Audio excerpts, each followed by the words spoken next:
Then you get into the RAW, right? The RAW story, the Research and Analysis Wing, the Indian Intelligence Organization. Everybody knows the ISI. They've been demonized. U.S. media have never talked about the RAW, R-A-W. Raw deal is what you're going to get from them.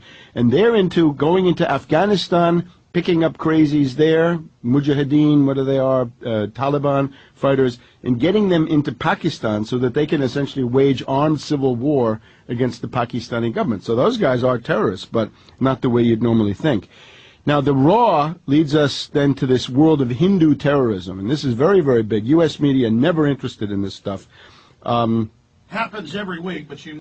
Happens every week. But you never hear about it. In particular, the guy that you're mentioning, right? I think this guy, Karkare, the anti-terrorism boss of Mumbai, I think is a hero of our time. Who busted a Hindu extremist group army captain really staging the last train bombing, blaming it on Muslims. Right. So he goes in there with his commanders. They all get killed in the first minutes. It's clear that there were snipers who were given the specific task of eliminating Karkare and 3, 4, 5 of his closest associates. Because he'd been on the news saying the government's staging the terror. Saying in particular that this was being done through Hindu patsies, not Islamic, but Hindu patsies. This is a big thing. There's a whole world of Hindu terrorism that they want to deny. And he's killed during the melee. Hold on, let's continue. So this is Karkare. Now, he had been investigating the Malegaon massacre. The Malegaon massacre, 2006, 37 dead. And he had been saying, look, it's not clear that these were Muslims. It's not clear that these were Pakistanis at all. It looks to me more like it's this world of Hindu, and he bust the army Hindu captain. terrorism. He bust the army captain. And the BJP candidate, basically the shadow prime minister of the BJP, the Hindu nationalists, I guess, had come out saying this guy should be fired. There were calls to fire him, and he was getting before death he was threats. killed. Right. So now, in the middle of this event, it looks like there's a special team that has only one task, which is to kill him, because they knew that he would be in the front rank of the people doing something about it, whereas the other Indian forces, I mean, now, I want to warn good cops. hours. I want to warn good cops and good FBI, like John O'Neill, who they killed in 9/11 and threw in the building.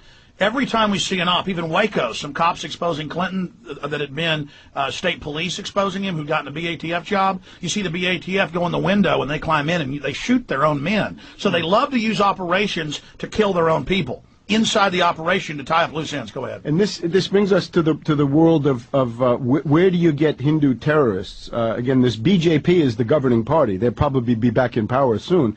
But then there's this other thing called the RSS, Hindu extreme nationalists, racists, Hindu superiority the ones types. that killed Gandhi because he wouldn't go to war with Muslims. And I guess the shorthand for this would be Hindu fascism. And what we're getting, you see, Obama is attracting a kind of a fascist international made up of the lunatic Saakashvili, Polish and Ukrainian extremists, and now we're getting Hindu fascists becoming the great friends of the United States.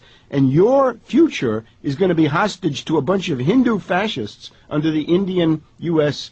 nuclear deal. And that's what this guy Karkare was the threat to that, because he was they didn't just kill him, they killed 4 other chiefs. His whole staff. They wiped his whole team out in separate groups. They're all picked out and triple tapped in the chest.